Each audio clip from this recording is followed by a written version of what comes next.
All right, everybody. It is May 4th, 2017. Welcome to the Thursday live Q&A session. I am your host, Tom Caffarella, and we are going to start by going through the list of questions that I've gotten asked throughout the week.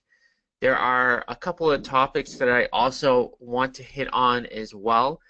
Before I get going, are there any burning questions that anybody wants me to hit on right out of the gate? And I'll give you guys a couple seconds to type anything into the question box. If I don't get anything, I will jump right into the presentation.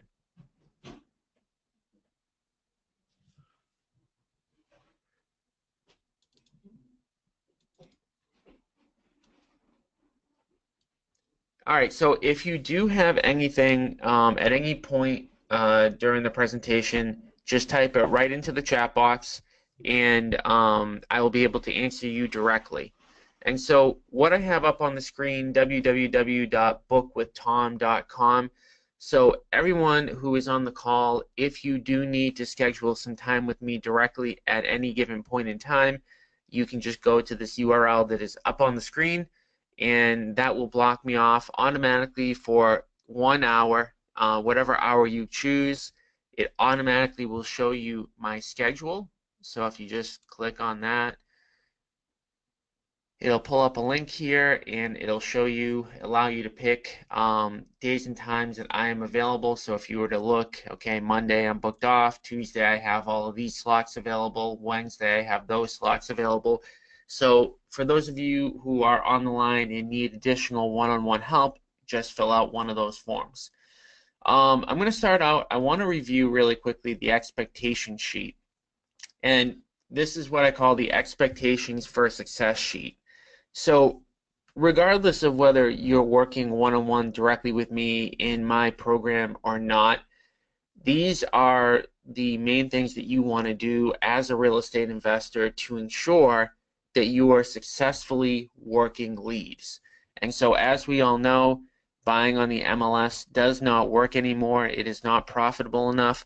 So we need to get our deals off market. And because of that, we generate leads, we meet with sellers one-on-one, and we make them offers in order to get discounted deals. And so these are the steps that you really need to follow in order to make sure that you are successful.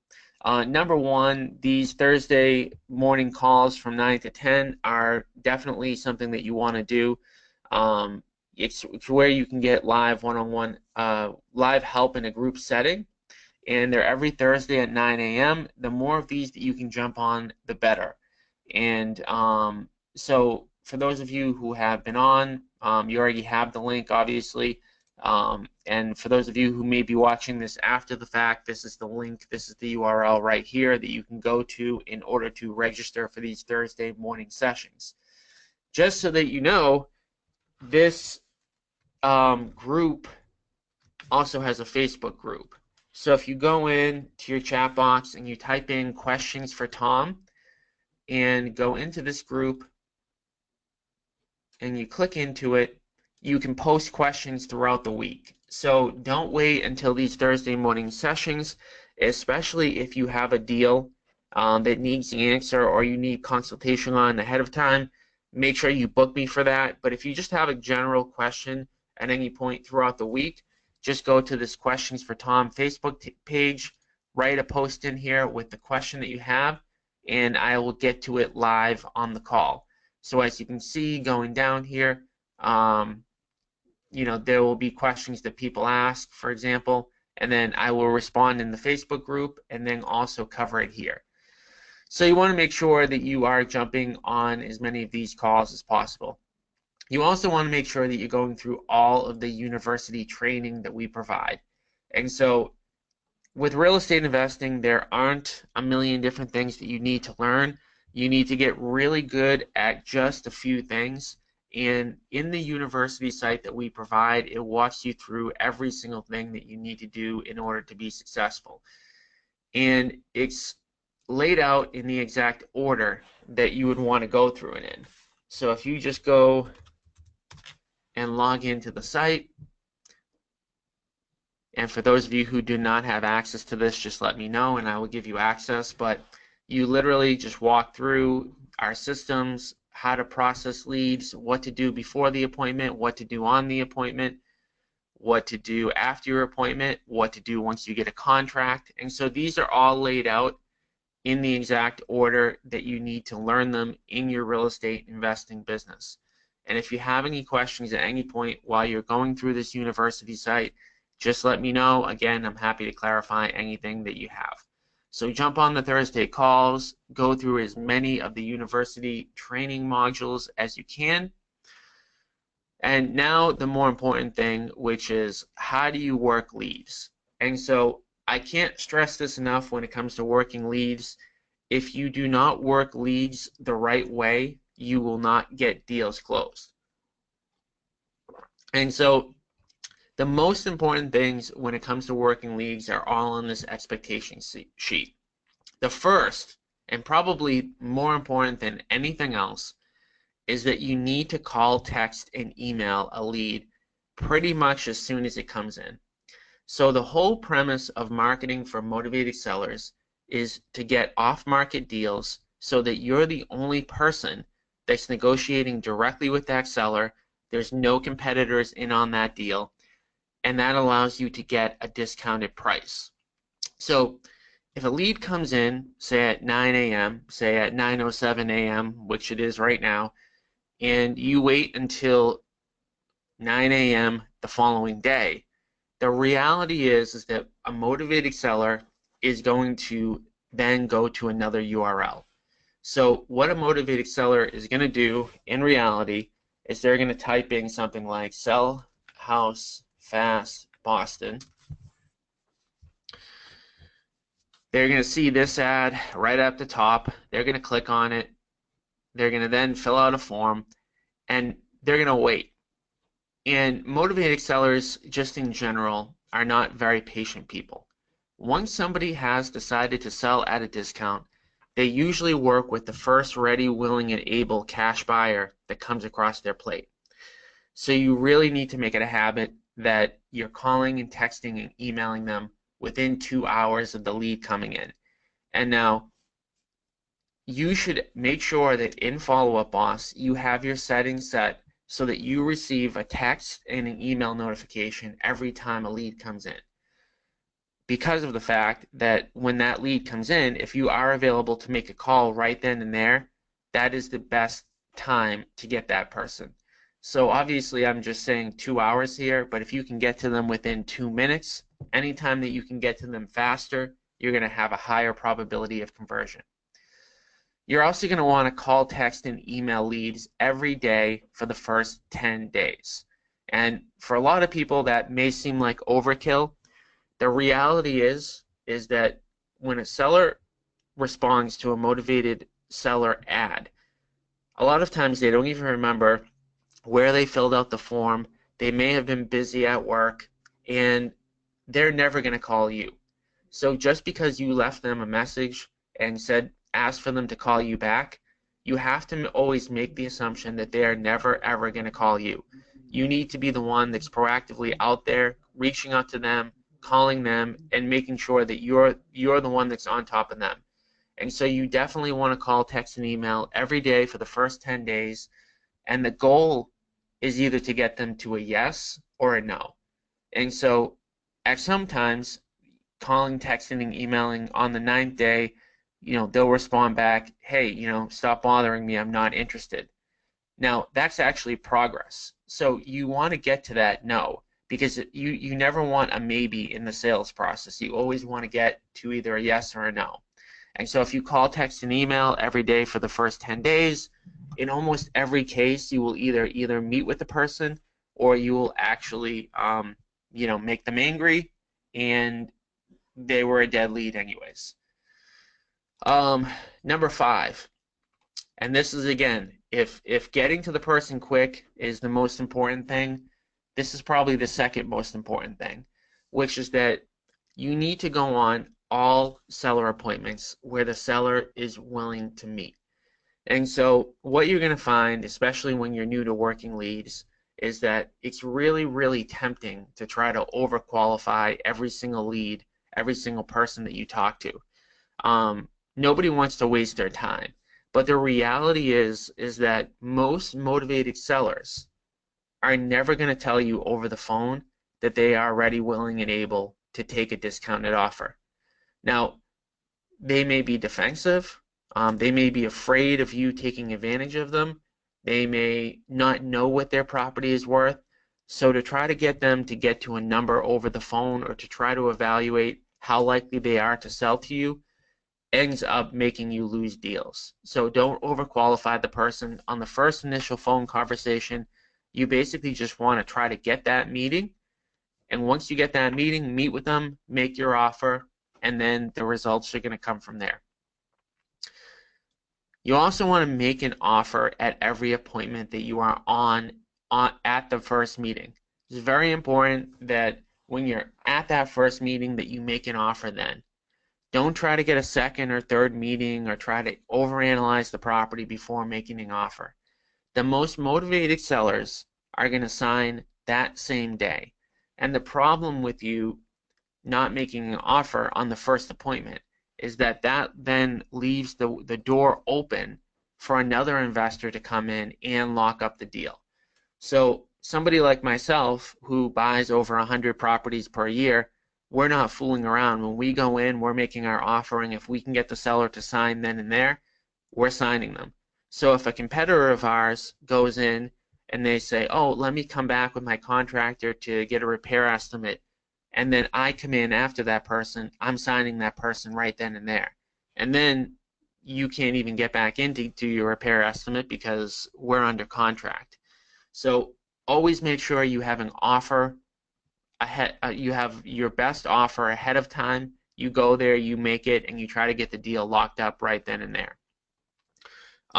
Make sure, and this is a mistake I've made a few times, make sure that you have your contracts with you at all times. What you want to do is make a binder of all of the forms that you need to get signed, put them in your car, put 10 or 15 of these packets in your car so that you are ready and willing to do business when you meet with that seller for the first time. If the seller does not accept your offer on the first appointment, make sure that you stay in touch with them. So it is very frequent. I mean, everybody wants as much for their house as they can. And it's also very common for even a motivated seller who ends up selling at a discount to have an overinflated number in their head about what their property is worth when you meet them for the first time. And so what can happen very frequently is that you will go out, you'll meet with a seller, they will tell you a number that might even be more than a retail number, and it takes you being in front of them and waiting until they understand that they need to sell their property at a lower price. So oftentimes the seller may not be ready right away, and a lot of times it's the investor that stays in front of them that ends up getting the deal.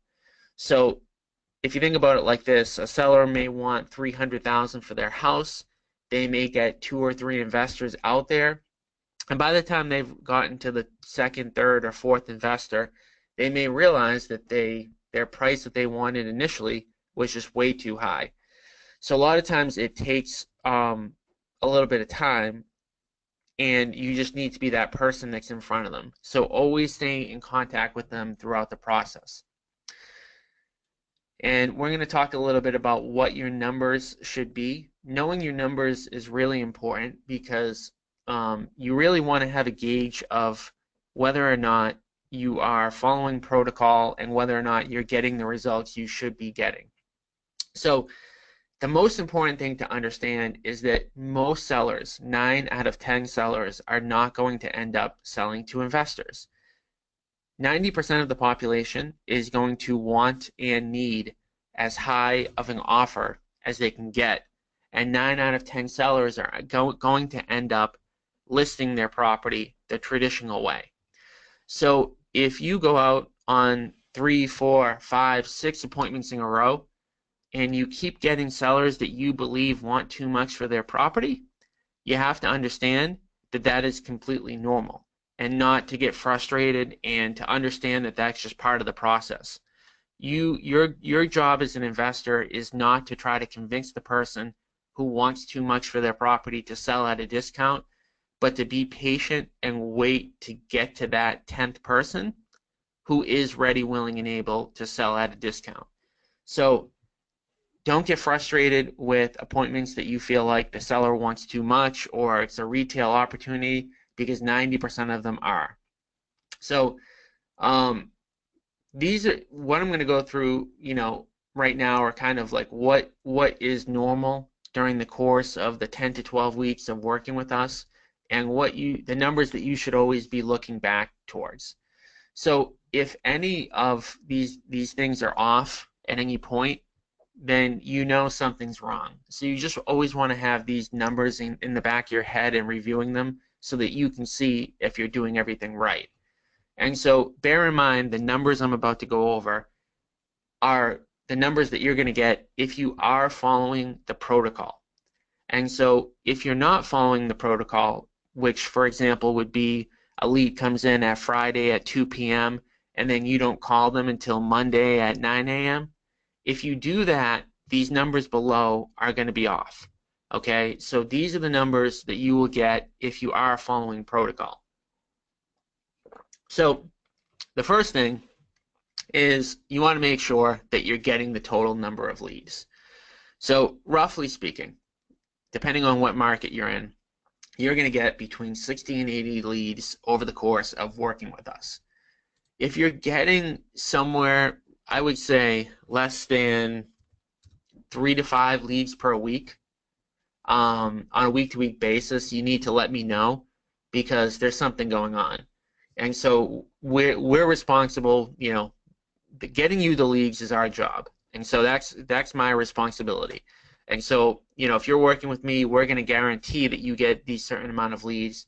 But if you go a week or 2 weeks without getting a lead, you just need to let me know, and we need to look into your account to see if there's anything possibly going on there that could be wrong. The number of appointments, so you should be going on somewhere between 15 to 20 appointments over the course of this. So on average, you're going to go on between 1 and 2 appointments a week. Now, if you're getting these number of leads and you're following up with them how you should, you're going to get 15 to 20 appointments. And this is assuming, again, that you're following protocol and that you're meeting with every person who's willing to meet with you. Now, if you totally try to screen them or you try to guess whether or not it's a deal, these numbers are going to be off, and then you're going to end up, going on 7 or 8 appointments. And if you go on 7 or 8 appointments, you're literally reducing your odds of success by 50%. So total investment deals, so again, this is really the end game. So this is the bottom of your funnel. This is what obviously brings in the money. So out of those 10, 15, 20 people that you meet with, about 10% of them are going to accept your offer. So this means mathematically that you're going to go through all of your marketing spend to get one good deal. And then, of course, depending upon whether you're a real estate agent, you have the opportunity to do a lot of listings as well. And the listing stuff, we are working together. We are working on getting you guys some more training on that side. So that leads me into the second part of this main topic, which is we are now offering real estate brokerage training. So we are actually, if you have your real estate license, we are going to let you guys go into our live Boston meetings. So all of our Boston meetings are now, let me just pull this up.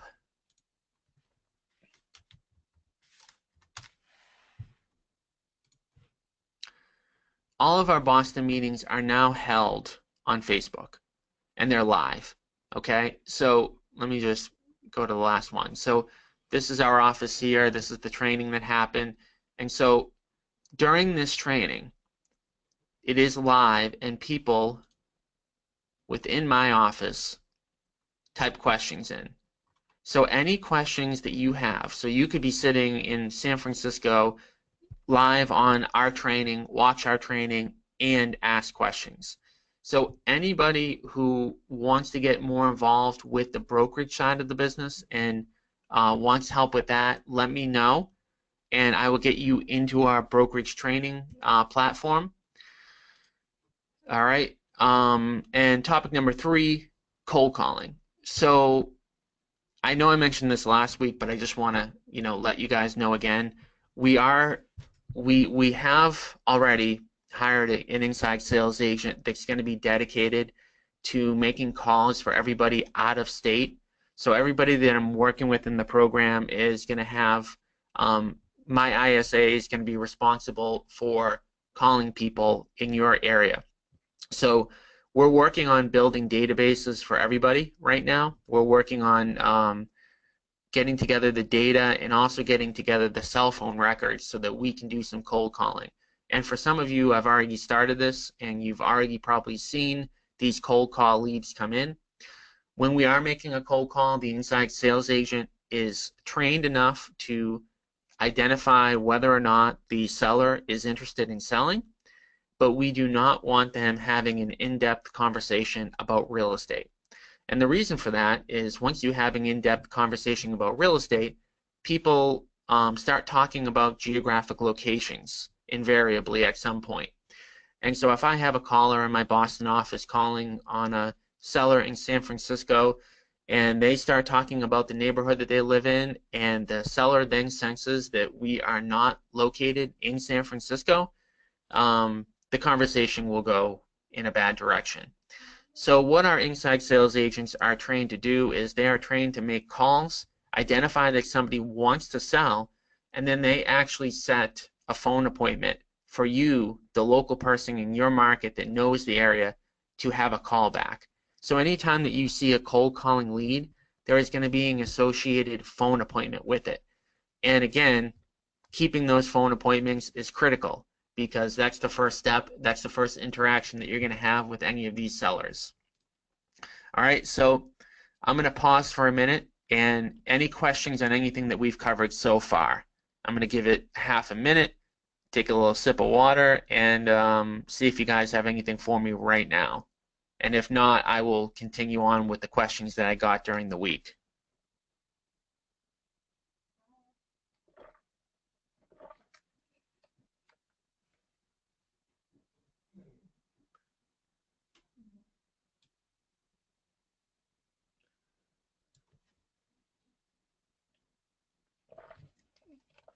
All right. So a couple questions came in. Good. I like when you guys, sometimes I feel like I'm talking to myself here. So I like when you guys ask questions. First question from Heidi. What if you have a seller lead that is located out of state and wants you to look at the house without them? In this instance, the seller lives in New York and has tenants in the house in Florida. Tenants are moving out and seller wants to sell at that time. So, yeah, this happens. To be completely honest with you, that's a great lead.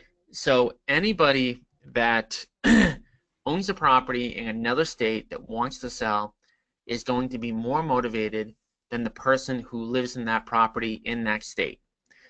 Because for them, that property is a hassle. And now, so this person who lives in New York with a house in Florida, they're going to be losing their rent right away. So the longer that they let that property sit, the more bills are going to pile up without them having any income coming in. So they're going to be motivated to sell that house quickly. Whether or not they sell at a discount is hard to say, but some of our best deals come from sellers who own a property in Massachusetts but live somewhere else. Actually, pretty much the reverse of the situation that you have. We have a lot of people that they live full-time in Florida and they own property in the Boston area, and those can be some of the best deals. So in terms of conversion, you always, if you can, want to get that seller face to face. Getting them face to face is the best way to, build rapport and have the best opportunity of success of closing the deal. In a case like this, there's really nothing that you can do. Unless they're flying in from, if they're flying to Florida from New York, there's no way that you can actually get them face to face. So you're just going to really have to do a really good job of building rapport over the phone. And that can be done. And, again, we've bought tons of properties like this. It's a little bit more difficult, but what you're going to want to do is probably make sure that you get them on the phone 2 or 3 times. So if you can get them on the phone 2 or 3 times, build up the trust, and then go in and get them a decent offer, then you should have a high probability of success. In this scenario, so I know, Heidi, you're not licensed yet, but I would say if you were licensed and you did a pretty good job of building rapport, you would have like a 99% chance of making money on this deal, either with listing it or as an investment, because this person is going to sell their property. There's a 99% chance they're going to sell their property, and there's also a 99% chance that they're going to be motivated to sell. It's just a matter of whether or not they're going to sell to an investor or sell traditionally. But either way, this is a really, really good lead, and if you need any more clarification on how to handle it, let me know. What is the Facebook page for the broker training? So the Facebook page for the broker training is Cameron Coaching. So if you go to Cameron Coaching in Facebook, you'll see it's a private group and you can be added onto it. But the best way to be added onto it is just to shoot me an email, and then I can directly add you. So if you shoot me an email at tc@ocbuyshouses.com and let me know you want into the group,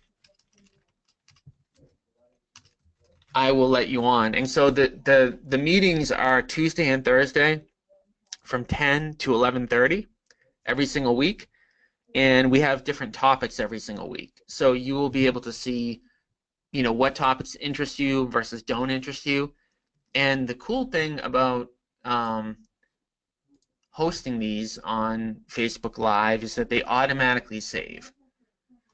So as you kind of scroll down, you'll be able to see that the trainings are saved there. So if you miss a training for whatever reason, you can just rewatch it at any given point in time. But the coolest thing about this is that you can actually ask questions live during the training, kind of like what we're doing now. So, yeah. All right. If there's anything else, type the questions in. I'm going to go through a couple other things that I got from different people.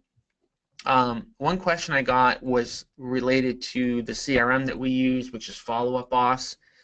So Follow Up Boss has come out with basically a version 2.0, which they call Follow Up Boss 2. And so the screen that I'm in right now is Follow Up Boss 1 or 1.0. And so when everybody logs in at first, I think it defaults automatically to Follow Up Boss 1. They are converting over to this Follow Up Boss 2. And Follow Up Boss 2 has a lot more bells and whistles to it. I train fully on Follow Up Boss 1, so I have been reluctant to personally switch over, even though I know that Follow Up Boss 2 has more features and functions. So when you're starting and you're learning, you're training on Follow Up Boss, and you're asking their support questions, like by typing in questions here, what you want to do if you want to get into Follow Up Boss 2 is just go here, click on your name, and then just click on Follow Up Boss 2. It'll have a tutorial here, and this is what Follow Up Boss 2 looks like. So I don't want to bore anybody too much with this, but it's essentially Follow Up Boss 2 is a little bit better version, and it has more bells and whistles. So if you do want to start using Follow Up Boss 2, literally all you have to do is just go here and change which one you're using, so you can swap back and forth as much as you want. Another general question that I got, one of the people during the week had asked about using hard money. They've never used hard money before, and they wanted to know kind of the basics of how it works, what's common for rates and terms and stuff like that. And so hard money, just in general, by the way. So hard money is a lot different than traditional bank financing. With traditional bank financing, if you were to go and get a loan at a local credit union or a bank or whatever, they're going to have very standard underwriting terms.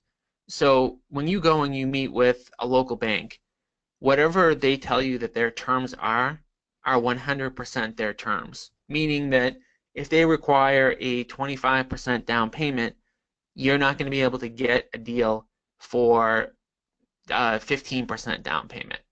So they're very standardized. So hard money in general are just typical, like, single person type lenders that will lend directly to investors. It is very, very common that hard money lenders are also real estate investors. So a lot of real estate investors that, make a lot of money over the course of their career, and they start getting sick of managing contractors and managing jobs and worrying about home inspections and stuff like that. A lot of times as they get a little bit older, they decide to just start lending. So most hard money lenders that you ever deal with, you're going to be talking directly to the person that's going to be lending you money. And so because of that, there's really no standard per se with hard money. So you will find people, hard money lenders, that will lend for 0% down. You'll see hard money lenders that will lend only for 30% down. You'll see rates, the lowest rate you probably typically see on hard money is 10%, and I've seen upwards of 18%.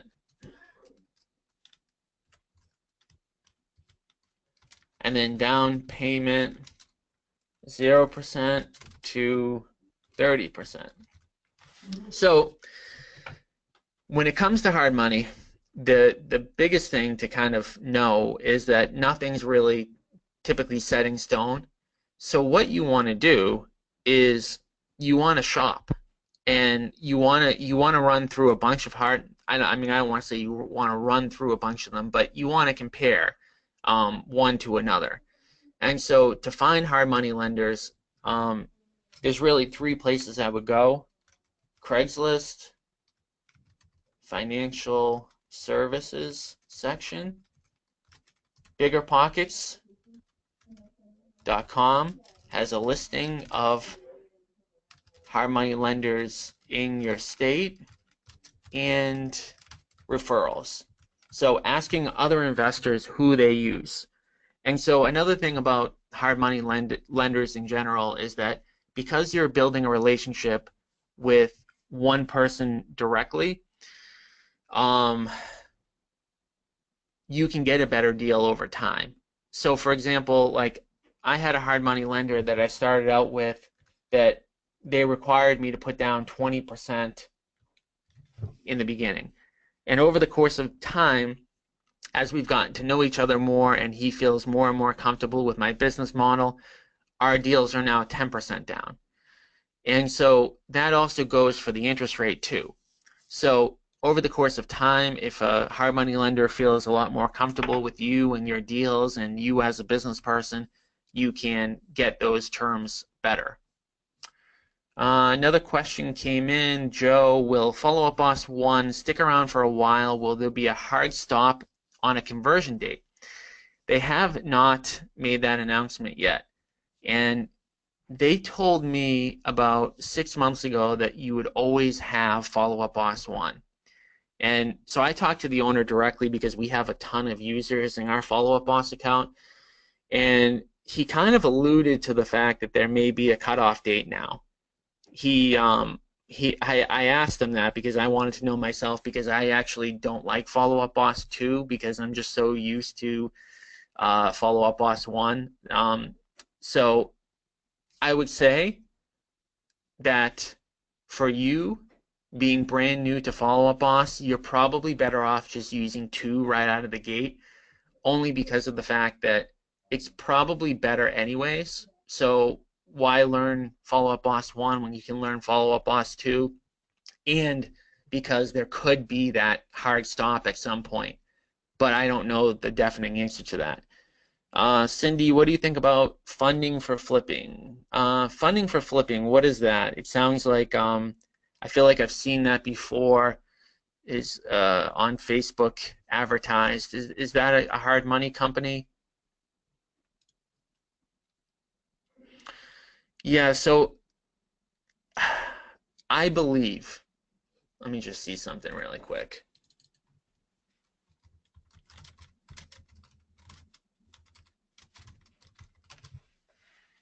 I think I know who runs this.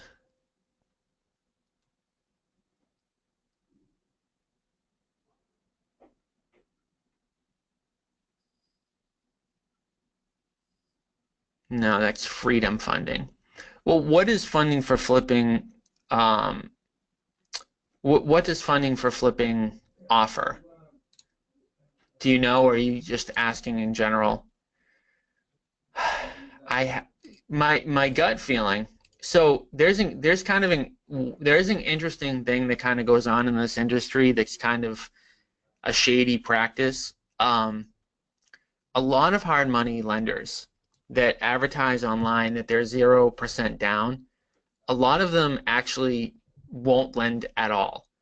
So there's actually a company out there. I don't even want to put their name, but there's a company out there that they advertise that they do 0 down, and they make you spend $700 to apply for every loan that you get. And from what I've heard, they actually will, they basically make their money on these application fees. And so they get a bunch of people that don't have any money to actually put anything down on a loan, and they tell them that they will do a 0% down loan at, say, 10%, and they make them put this $700 fee up.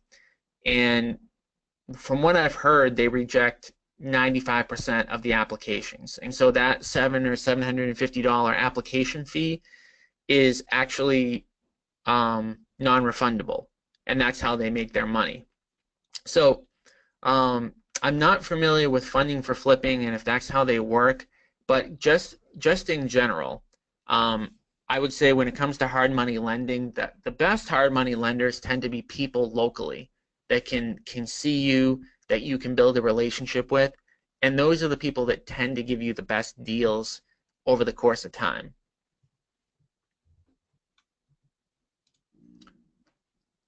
All right, another question that came in from somebody in the group was, should we be targeting NODs? So should we be targeting notice of defaults or lates on mortgages?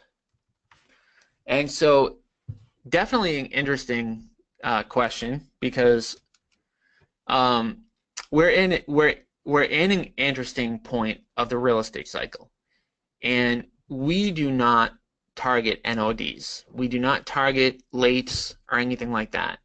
And the reason that we don't is that in most cases, somebody who is behind on their mortgage tends to be also upside down on their mortgage.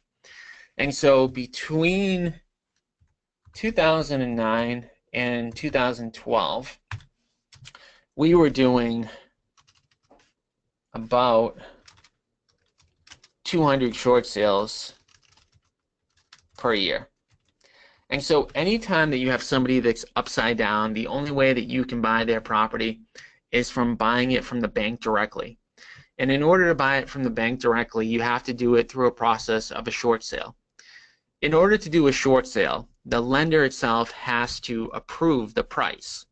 So in this market, in 2017, banks are not approving short sales at investor prices. And so most people, I hear this over and over again, oh man, I can't believe how stupid Bank of America is, or I can't believe Chase, they don't know what they're doing. But the reality is that they're not as stupid as people will say.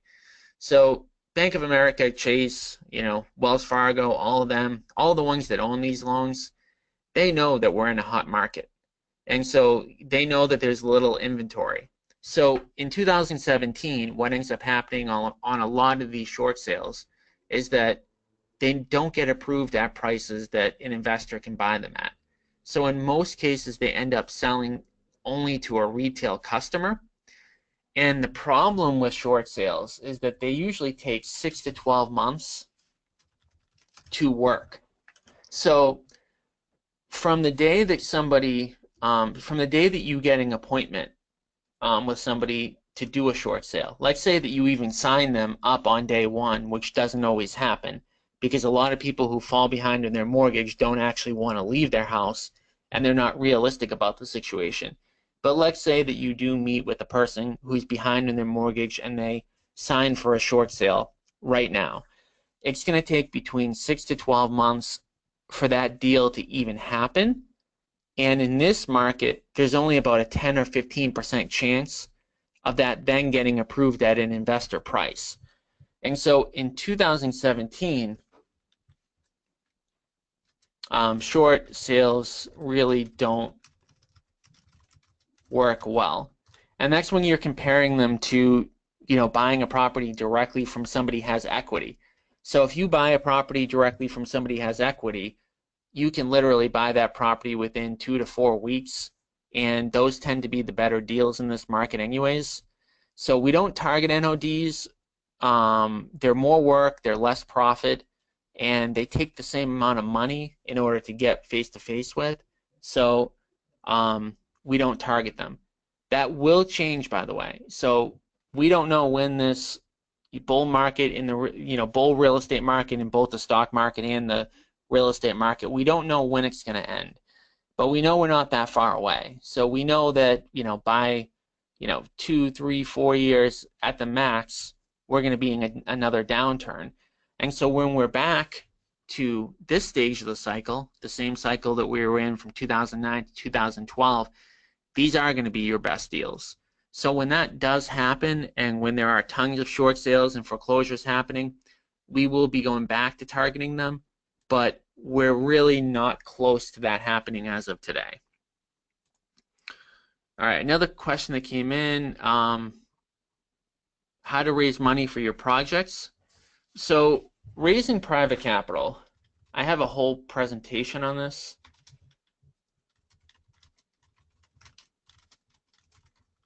So raising private capital is a process. And so there's a few important things when it comes to raising capital. The first is that you have to be known as the authority in your area. So you want to be known as the best flipper in your area, the best real estate investor. One of the things that we do in order to do that is we run an event, a meetup group. And so it's kind of like a RIA, and at every single event, we have 2 or 3 events per month. We'll have some at our renovated properties, we'll have some at our office. At all of these events, we're providing educational content. So we draw people in, we draw people that are interested in real estate investing in by a topic. So at the end of the day, we provide valuable content to then drive people in, to meet them. And what you'll find is that a lot of people who are interested in real estate investing are interested in making money in real estate, but they're not actually interested in managing projects. And so at every one of these events, we provide educational content. And then we always mention, hey, by the way, we're looking for additional funding for our projects. You have to have good terms, or no one is going to lend to you. So if you offer anything under 8%, any investor is going to look at you and say, well, I could put that in the stock market and get 8%.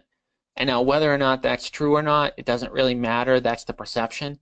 So you have to offer, your offer has to be high enough so that it gets them interested, which is greater than 8%, and lower than 15%, or else you're not going to make any money. What we offer is we offer a 12% rate of return, which I like personally because it equates to 1% per month. And so it's really easy to explain to somebody. If somebody gives us $100,000, they're going to get a check in the mail every month for $1,000. So you need to be known in the authority. You have to have and offer good terms. And you need to continually pitch people.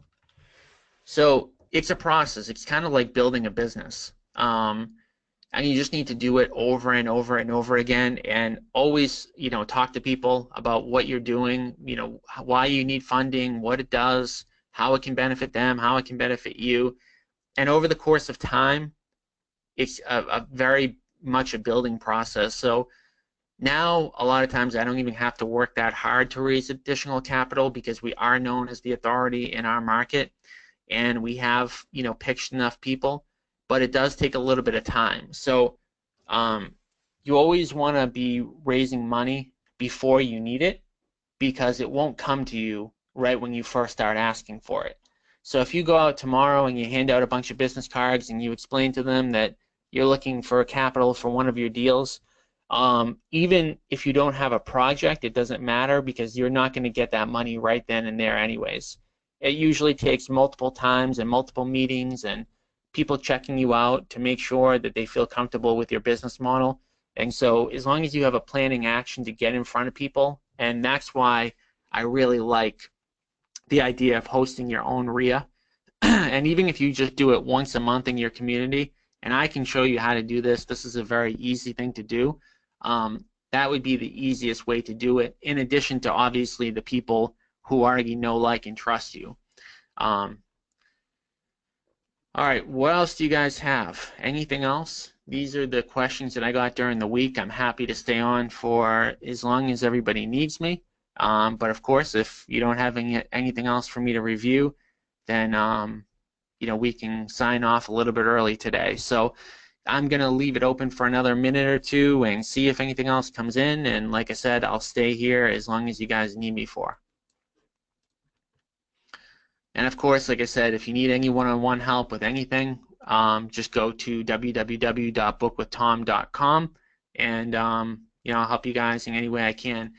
One other thing I do want to mention, and this is really probably getting way ahead of myself, but it is something that I want to do over the course of probably the next 6 to 8 months. So what I'm noticing I'm getting feedback from a lot of different people that they're struggling a little bit with the admin part of the business. So essentially, they're having a difficult time staying in front of some of their calls that need to be made, checking off tasks and follow-up boss. They're so busy running around basically outside doing deals that they have a hard time with the admin portion of it.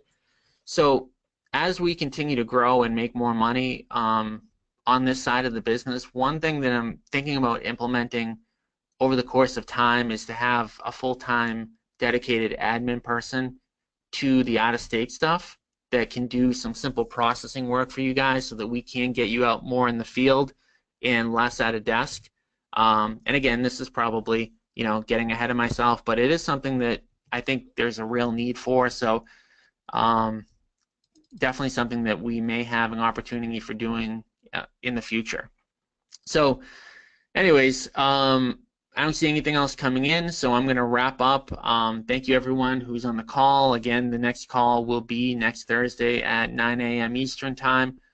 All of this stuff, of course, is recorded, and I send it out via email. Well, we got another question coming in. All right. Sorry, I missed the first 5 to 10 minutes. Did you cover lead generation activities, or are you only offering to provide that? So Frank, for the people that work with me directly, we do it for them. So I'll cover this in 1 minute. So the lead gen stuff, there's really only a few things that work in this business. Number one is cold calling. Number two is internet marketing, and number three is mailing.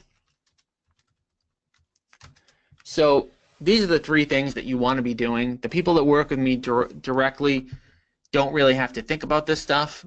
We know what works, we know what doesn't work, but these are the three that you want to focus on. And all three of these need to be done correctly. If you're going to be cold calling, you want to make sure you're using a 3-line dialer and you're getting cell phone records. If you're doing internet marketing, which we are a huge proponent of, you want to make sure that you have somebody that understands Google, Bing, Yahoo, MSN, Facebook, etc. You do not want to try to do this on your own. I tried to do it on my own myself. I'm a very technical person and I failed at it miserably. So for the internet marketing, you just want to make sure that you have somebody that does this full time. And then the mailing, you just want to make sure that you are mailing the right people. You want to make sure that you're mailing the people that are most likely to sell to investors. And there's a certain demographic profile that you want to make sure that you hit. And on the mailing, you just want to make sure that you're very consistent, that you're mailing enough people, you're mailing them frequently enough, and that your letter looks good and that the envelope looks good. And really, that's it. I mean, that's what we do. The people that work with us directly get this done automatically. But you know, if you're on your own, these are the three things that you want to do, and that's really it. So hopefully that answered your question. If you have any other questions offline, I can go into a lot more detail on each one of these things. So what I would recommend, Frank, if you are interested in just having a 20-minute conversation about this, go to bookwithtom.com and book me for the hour, and we'll spend 20-30 minutes going into detail on each one of these, and I'll see if I can help you kind of generate more leads on your own. All right, everybody. Thank you for hopping on. I will see everybody next Thursday at 9 a.m. All right. I'll talk to you guys later. Bye.